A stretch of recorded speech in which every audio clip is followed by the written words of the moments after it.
오늘은 2018년도 고난주간이 시작되는 종려주일입니다. 한 주간은 주일부터 시작되니까요. 월화수목금토일이 아니고 일월화수목금토이니까 오늘 고난주간, 예수님께서 예루살렘에서 그 십자가 지시기까지 걸어가신 그 고난의 길이 시작되는 날이 바로 오늘 종려주일입니다. 이 한 주간 동안 우리는 십자가의 도, 십자가의 메시지라는 주제로 예수님의 죽음의 의미를 좀 더 깊이 묵상하려고 합니다. 존 스토트 목사님은요, 십자가에 대해서 다이아몬드와 같다고 표현을 하셨습니다. 왜 다이아몬드와 같은가? 여러분 다이아몬드 그림 보고 계셔요? 네, 다이아몬드 보시면 다른 보석들과 좀 다른 게 있습니다. 사파이어, 에메랄드, 이런 보석들은요 둥글게 세공을 하기도 합니다. 그렇죠? 둥글게. 그러나 다이아몬드는요 둥글게 세공하지 않습니다. 겉으로 보기엔 둥근 것처럼 보이지만 하나하나 그 면들이 평평한 면들, 그 평평한 면들이 각각 다 다른 각도로 빛을 받아서 다른 빛깔을 냅니다. 그렇죠? 다이아몬드는 너무 강하고 너무 단단하기 때문에 둥글게 갈아서 세공할 수가 없고, 단면을 평평하게 깎아서 그 면들이 전부 다 제각각의 빛으로 그 빛을 내는 그 아름다움이 있는 거죠. 우리가 십자가의 그 의미를 묵상할 때에도 그 목적을, 그 의미를 한 가지 표현으로 다 드러낼 수 없기 때문에 마치 다이아몬드의 수없이 많은 그 면들을 통해서 그 빛이 드러나는 것처럼 우리도 그 십자가의 여러 측면들을 통해서 정말 하나님의 아들 예수 그리스도께서 왜 십자가에서 죽으셨는지에 관하여 정말 더 풍성하고 더 깊은 이해를 얻을 수 있다고, 그래서 다이아몬드와 같이 우리가 십자가를 바라보아야 한다고 그렇게 말씀하시는 것을 제가 읽었습니다. 오늘 우리는 바울이 들려주는 십자가의 메시지를 함께 읽었습니다. 바울이 우리에게 들려주는 십자가의 도가 왜 그렇게 소중한가? 어떻게 그것이 우리에게 하나님의 능력이 되고 하나님의 지혜가 되는지에 대해서 우리가 오늘 말씀을 나눈 후에 이제 월요일부터 매일 아침 6일 동안 우리가 초대교회 성도들의 삶과 그들의 선포 가운데서 그 속에서 드러난 십자가의 더 깊은 의미, 그 메시지를 우리가 함께 십자가의 도라는 제목으로 매일매일 아침 살펴보려고 합니다. 저는 여러분들이 좀 힘드시더라도 1년에 한 번 이 시간만큼은 정말 우리가 십자가의 복음 앞에서 우리가 무엇을 믿고 있는가, 우리가 누리고 있는 이 은혜의 본질이 무엇인가에 대해서 여러분 정말 우리가 겸손하게 무릎 꿇고 씨름하면서 하나님의 말씀에 귀를 기울이고, 예수 그리스도, 내 안에 계신 분이 정말 하나님의 아들 예수 그리스도이신가, 내가 그 구원받은 백성으로서 합당한 믿음을 가지고 살고 있는지를 우리가 함께 말씀과 기도로, 묵상과 기도로 확인하는 그런 시간이 되어야 할 줄로 믿습니다. 우리 그리스도교 신앙을 처음 접하는 사람들은요 굉장히 좀 어색해하고 불편해하는 것이 죽음에 대한 이야기를 너무 많이 한다는 거죠. 믿음 생활, 신앙 생활이라는 것은 우리가 좀 이게 마음의 평안을 얻기 위해서 하는 것인데, 요즘 현대인들이 그렇게 생각하는 거죠. 평안을 얻기 위해서, 마음이 편하기 위해서 종교 생활을 하는 것인데, 기독교인들은 죽음에 대한 이야기를 너무 많이 한다는 거예요. 십자가가 너무 불편하다는 거예요. 제가 부산에서 사역을 한 적이 있었는데, 어떤 분이 외국에서 이 배를 타고 부산항으로 들어오면서 그런 이야기를 합니다. 배를 타고 부산에 밤에 이렇게 들어오는데 불빛이 보인다는 거죠. 그런데 여러분 부산에 가보신 분은 아시겠지만, 부산은 항구도시 바닷가에 있지만 바닷가 바로 뒤에 꽤 높은 산들이 첩첩으로 쌓여 있습니다. 그러니까 말 그대로 부산, 산이에요. 산. 바다와 산이 만나는 곳에 부산항이 있습니다. 밤에 배를 타고 들어오다 보면 그 산 언덕백이 꽤 높은 곳까지 집들이 이렇게 지어져 있는데 그 집은 안 보이고 멀리서 보이는 게 있는데 그게 뭐냐면 동네마다 세워져 있는 교회 십자가탑입니다. 그런데 한국교회 십자가탑에는 아주 재밌는 특징이 있죠. 한국교회 십자가에는 뭐가 설치되어 있을까요? 네온 등불이 설치되어 있어요. 네온 사인. 그렇죠? 제가 미국에 와서 교회는 많이 봤지만 한 번도 보지 못한 게 십자가에 이 네온 사인 설치되어 있는 교회를 한 번도 못 봤는데 한국에는 교회마다 십자가탑에 이 네온 사인이 불을 밝힙니다. 그러니까 배를 타고 밤에 부산항에 들어오다 보면 꽤 높은 산 위에까지 있는 동네마다 교회가 있고 그 교회에 십자가 불빛이 보이기 때문에 멀리서 밤에 보면 불빛만 보여요. 십자가 불빛만. 그러니까 어떤 사람들은 생각하기를 야, 저 도시는 거대한 공동묘지인가? 네. 이 서양 사람들의 눈에 십자가는 묘지니까 거대한 공동묘지인가? 그런 생각이 들었다는 거죠. 불편했을 겁니다. 어색했을 겁니다. 복음서를 보면요, 정말 저자들이 예수님의 마지막 생의 마지막 한 주간을 기록하는데 굉장히 많은 분량을 할애합니다. 예수님의 탄생과 예수님의 성장에 대해서는 굉장히 조금 짧게 묘사하고 있고 예수님의 말씀, 가르침, 그의 행하신 기적들에 대한 이야기도 사실 시간의 길이로 보면 그렇게 많지 않은데 예수님의 생의 마지막 한 주간 종려주일 예루살렘에 들어가시고 고난받으시고 붙잡혀가 고난받으시고 채찍에 맞으시고 골고다 언덕길 십자가를 지고 가시며 조롱받으시며 모욕을 당하시며 피 흘리시고 십자가에 못 박혀 죽으시기까지 그 딱 일주일밖에 안 되는 길지 않은 시간인데 그 시간에 대해서는요 얼마나 많은 분량을 할애해서 그 이야기를 우리에게 들려주고 있는지, 아니 들려주고 있다기보다는 정말 일러스트레이션처럼 보여주고 있다 하는 생각을 우리가 가질 수밖에 없습니다. 왜 그렇게 강조해야 합니까? 복음서의 기자들은 왜 그렇게 예수님의 생애 가운데서 특별히 죽음에 대해서 강조했을까요? 저는 예수님께서 직접 그것을 강조하시고 그렇게 하라고 말씀하신 것으로 생각됩니다.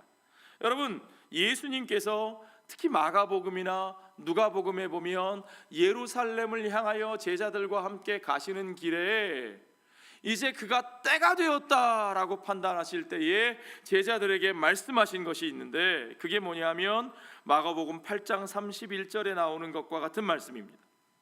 인자가 많은 고난을 받고 장로들과 대제사장들과 서기관들에게 버림받아 죽임을 당하고 사흘 만에 살아나야 할 것을 비로소 그들에게 가르치시되 비로소 예루살렘에 다가가시면서 제자들은 기대하기를 야 예루살렘 왕의 도성에 우리 주님이 들어가시니까 이제 그가 권세를 얻으시는구나, 이제 그가 높아지시는구나, 영광의 보좌에 앉으실 것이구나, 그러니까 우리도 그분을 따라가는 이 길이 결국은 성공하는 길이요 출세하는 길이요 권력을 쥐는 길이겠구나.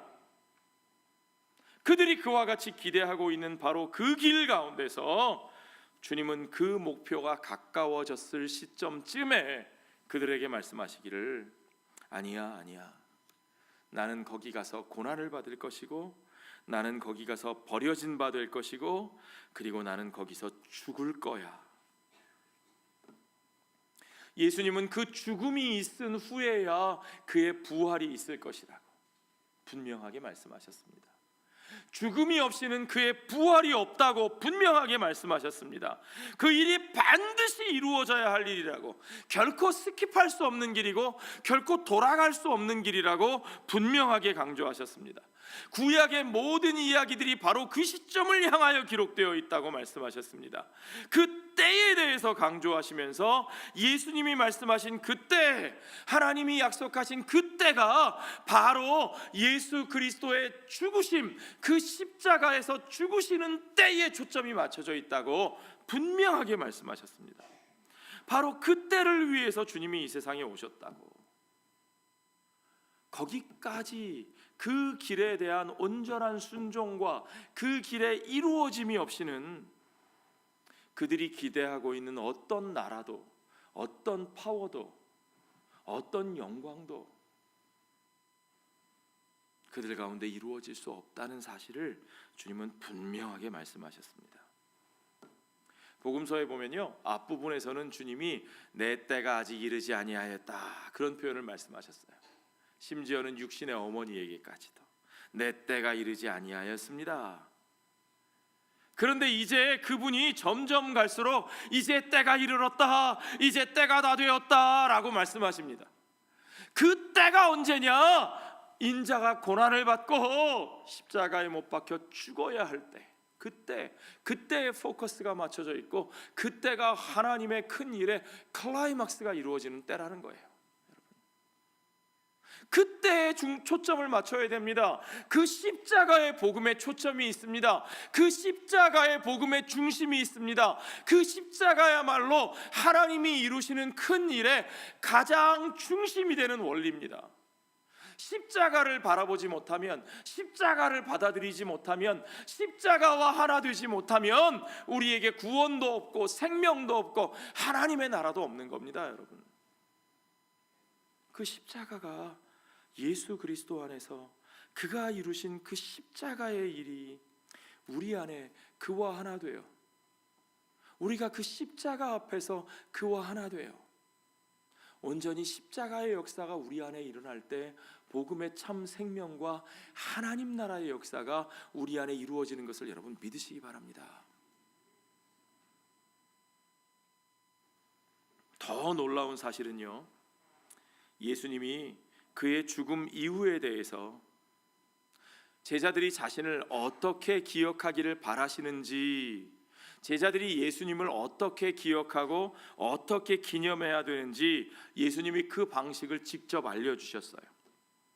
그냥 말씀으로만 가르쳐 주신 게 아니라 직접 행동을 통하여, 체험을 통하여 어떻게 그가 우리를 위하여 몸을 찢어주시고 어떻게 그가 우리를 위하여 피를 흘려주셨는지, 이게 굉장히 놀라운 주님의 선포인데요, 말로만 들은 것은 잊혀지기 쉽습니다.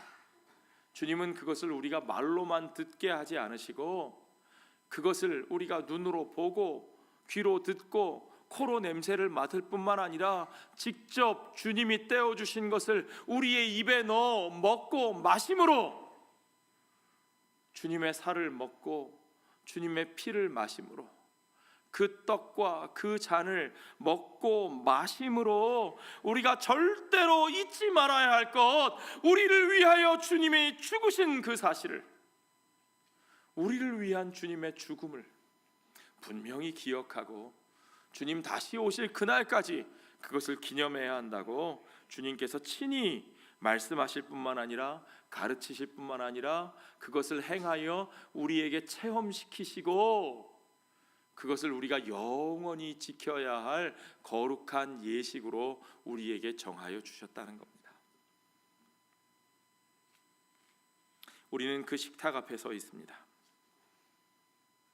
오늘 우리가 받는 이 식탁의 떡과 포도주에는 오직 그분의 죽으심을 우리가 기억하게 하는 의미가 담겨 있습니다.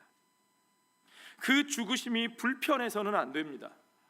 그 죽으심과 함께 내가 죽고, 나의 자아가 죽고, 나의 육신이 죽고, 내가 내 삶을 주장하려고 하는 나의 권세가 죽고, 그분과 그의 죽으심과 하나 되어 우리가 이제 온전히 그의 부활하심과 함께 생명의 삶을 살 수 있습니다. 그의 죽으심과 하나 되지 못하고는 우리가 생명의 삶을 누릴 수 없습니다, 여러분. 우리가 다 세례받은 자들입니다. 주 앞에 성찬을 받는 공동체는 세례받은 공동체입니다. 왜 세례를 받습니까? 바울이 말하기를 나는 세례를 주려고 너희 앞에 있는 게 아니야 라고 말합니다. 그 말은 세례라는 의식 자체가 목적이 아니라는 겁니다. 우리가 세례를 받은 이유가 무엇이냐? 그와 함께 죽는 겁니다. 우리를 위하여 죽으신 그리스도와 함께 우리가 그와 함께 우리의 혈과 육을, 우리의 자아를, 우리의 욕심을, 우리의 주장을, 우리의 고집을, 우리의 길을 가고자 했던 우리의 삶의 목표를 다 그 십자가에 못 박아 죽고 온전히 그리스도의 죽으심과 합하여 온전히 그리스도의 생명으로 거듭난 삶이 우리 안에 펼쳐져야 하는 것입니다. 그리스도의 죽으심이 불편해서는 안 됩니다. 그리스도의 피 흘리심이 불편해서는 안 됩니다. 우리가 그와 함께 죽어야 하고 우리가 그와 함께 피 흘려야 합니다. 그리스도가 사시는 것 이외에 다른 어떤 것도 우리가 다 내려놓아야 합니다. 오직 우리가 그것을 기억하기 위해서 주님은 이 떡과 이 잔을 우리에게 내어주셨다는 거죠. 주님이 기억하기를 원하시는 것은 바로 그 죽음입니다. 주님이 우리에게 보여주신 어떤 모범도 어떤 가르침도 물론 다 소중하고 귀하죠. 그러나 그 어떤 것보다도 그분의 설교 말씀, 그분이 행하신 기적, 사역, 그 어떤 것보다도 심지어는 주님은 부활하신 몸으로 그들 앞에 서셨고 그 부활하신 주님의 그 상처를 제자들이 손대어 만졌음에도 불구하고 그 부활하신 주님의 몸과 부활하신 주님의 형상보다도 오히려 주님이 우리에게 기억하라 하신 것은 그의 죽으심이었다는 거죠. 죽으심. 그의 죽으심이 없이는 부활도 없고 승천하여 그 왕의 보좌에 오르신 그 영광도 없다는 겁니다. 오직 우리는 그의 죽으심과 합하여 그 모든 은혜 앞에 서게 됩니다. 그의 죽으심 앞에서 우리는 부활의 생명을 얻고 그의 죽으심으로 말미암아 그와 함께 죽음으로 말미암아 그 죽음을 받아들임으로 말미암아 우리는 진정 내가 다스리는 인생이 아니라 그분이 다스리는, 그분이 왕 되시는 삶, 그분의 나라에 서게 되는 것을 여러분 믿으시기 바랍니다. 그분은 그렇게 그 죽으신 분으로 기억되기를 원하셨습니다. 주님이 직접 그것을 기념하라고 말씀하셨어요. 고린도전서 11장 24절에 보면 축사하시고 떼어 이르시되, 이것은 주님이 나누신 마지막 만찬의 그 장면을 바울이 그것을 회상하여 그 내용을 듣고 그들에게 전하는 거죠. 축사하시고 떼어 이르시되 이것은 너희를 위하는 내 몸이니 이것을 행하여 나를 기념하라. 내가 너희를 위하여 살찢어 준 것을 기념하라. 기억하라. In remembrance of me. 고린도전서 1장 25절에는 식후에 또한 그와 같이 잔을 가지시고 이르시되 이 잔은 내 피로 세운 새 언약이니 이것을 행하여 마실 때마다 나를 기념하라. 그 살찢어 주심과 그 피를 기념하라. 그의 죽으심을 기억하라. 그의 죽으심과 함께 우리의 혈과 육이 죽은 것을 기억하라. 그 죽으심이 없이는, 그 죽음이 없이는, 그 죽음의 참여함이 없이는, 그 죽음을 기억함이 없이는 결코 우리가 그의 백성으로, 그의 자녀로, 그의 제자로서 생명 있는 삶을 살 수가 없다고 주님이 분명하게 말씀하시는 거죠. 그러므로 우리 교회가, 그리스도인들의 공동체가 우리의 믿음을 상징하는 표시로 십자가를 선택한 건 아주 지극히 합당한 일이라고 저는 믿습니다. 물론 다른 상징을 선택할 수도 있었을 겁니다. 실제로 그런 사람들도 있습니다.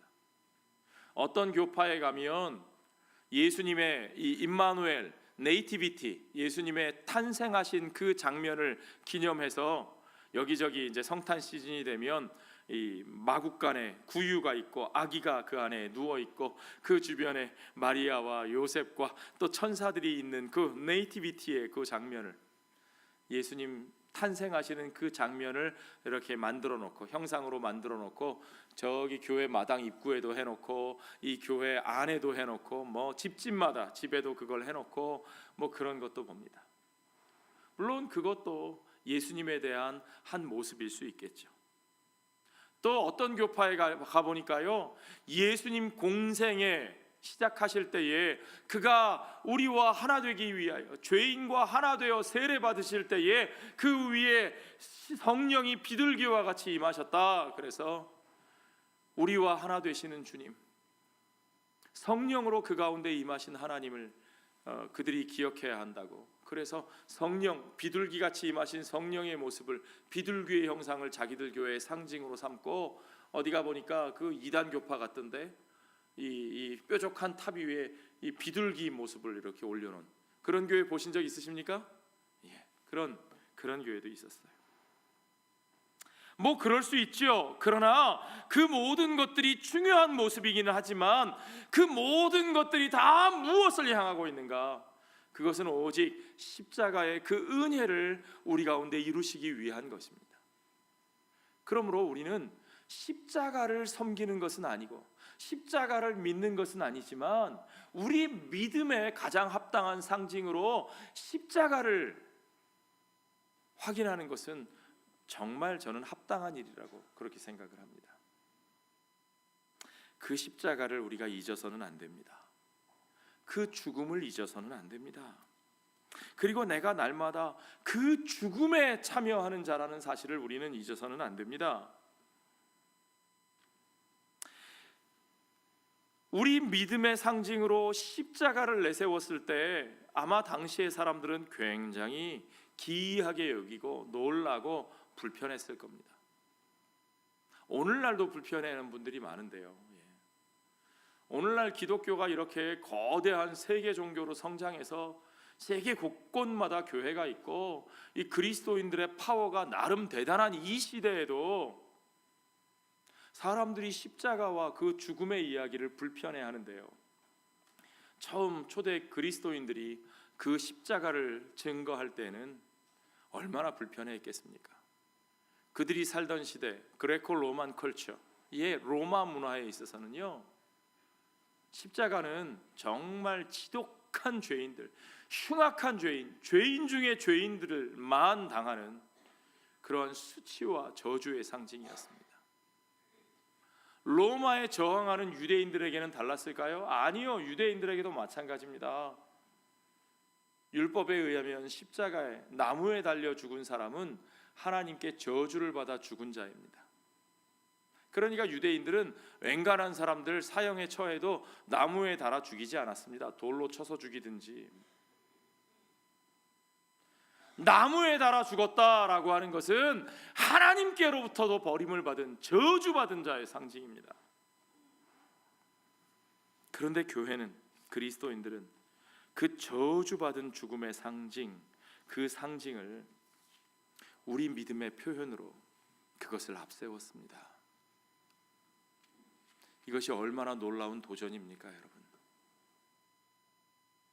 우리의 불편함을 뒤집는, 우리의 상식을 깨는, 우리의 삶의 방식을 완전히 뒤집어버리는 이 복음의 도전이 오늘 저와 여러분 가운데서도 역사해야 할 줄로 믿습니다.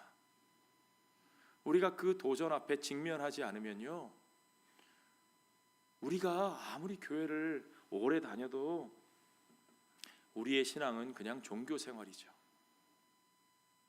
십자가 앞에서 그 불편하게 우리의 삶에 도전하시는, 우리의 삶을 뒤집어 엎기를 원하시는 하나님의 그 메시지 앞에 서야 합니다. 바울 사도는 분명하게 그것을 드러냅니다. 그것을 드러내는 정도가 아니라요, 바울은 그것 외에 다른 것은 정말 아무것도 아니다, 아무것도 아니다, 오직 그 십자가 외에 다른 것들은 아무것도 아니다라고 강조합니다.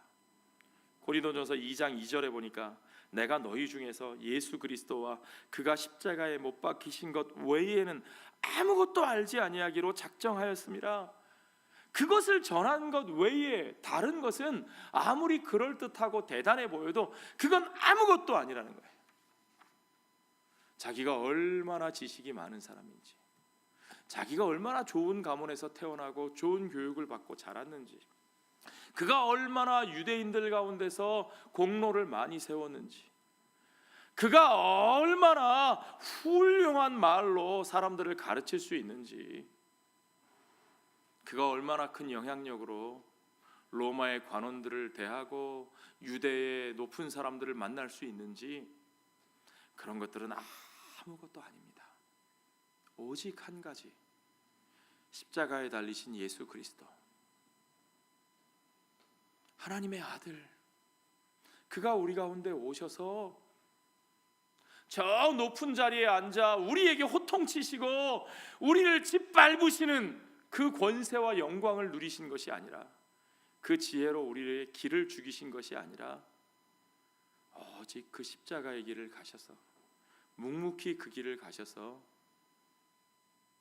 죄인들, 더러운 자들, 버림받은 이들, 스스로의 삶의 문제를 해결할 수 없고 그 문제의 구렁텅이에, 그 문제의 무게에 짓눌리고 그 구렁텅이 속에서 헤매고 있는 자들, 자기들이 어디로 가고 있는지, 그 발걸음의 끝이 얼마나 절망적일지 모르고 앞뒤 좌우 분간 못하고 헤매고 있는 양떼처럼 헤매고 있는 그 사람들을 위하여 그들이 당해야 할 그 죄의 대가를 몸소 치르시면서 온전히 세상을 향한, 죄인을 향한 하나님의 그 놀라운 용서와 사랑과 화해의 메시지를 선포하신, 그 모든 역사를 이루신 예수 그리스도 안에만 온전히 하나님의 능력과 하나님의 지혜가 있기에, 그는 그 십자가 외에 다른 어떤 것도 그들에게 아는 척도 하지 않겠노라고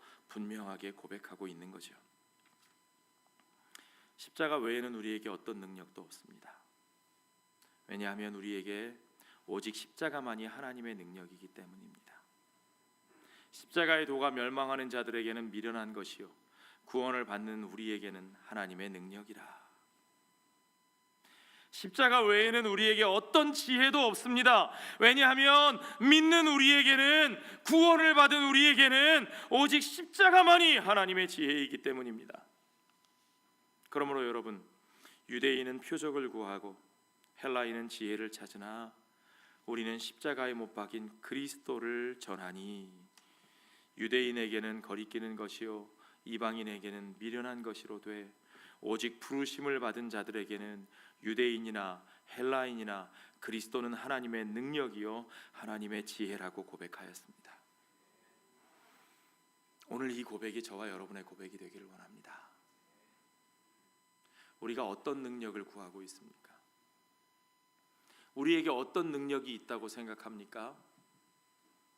그것을 가지고 있으면, 우리가 그것을 얻으면, 그러면 우리의 삶이 달라질까요? 그러면 우리에게 생명이 있는 삶이 이루어질까요? 아니요, 여러분. 우리가 그렇게 자랑하고, 아니 우리가 그렇게 갖고 싶어하는 지혜가 우리에게 있으면 우리에게 그 생명이 이루어질까요? 아니요, 아니요. 그 어떤 것도, 세상이 우리에게 유혹하는 그 어떤 능력과 어떤 지혜도, 우리가 붙들고 자랑하는, 갖고 싶은, 부러워하는 어떤 능력과 지혜도 세상을 향한, 그 하나님의 자녀들을 향한 하나님의 계획을 이룰 수 없습니다. 오직 그 계획은 우리를 위하여 죽으시고 피 흘리신 하나님의 아들 메시아 예수의 십자가를 통해서만 우리 가운데 온전히 이루어지는 것을 믿으시기 바랍니다. 그 십자가의 길을 여러분 바라보십시오. 그 십자가의 길을 걸어가셔야 합니다. 그 십자가에서 드러내신 하나님의 능력과 지혜가 과연 어떤 것인지 우리가 앞으로 한 주간 동안 정말 똑바로 들여다보고 그것을 깊이 묵상할 수 있어야 합니다.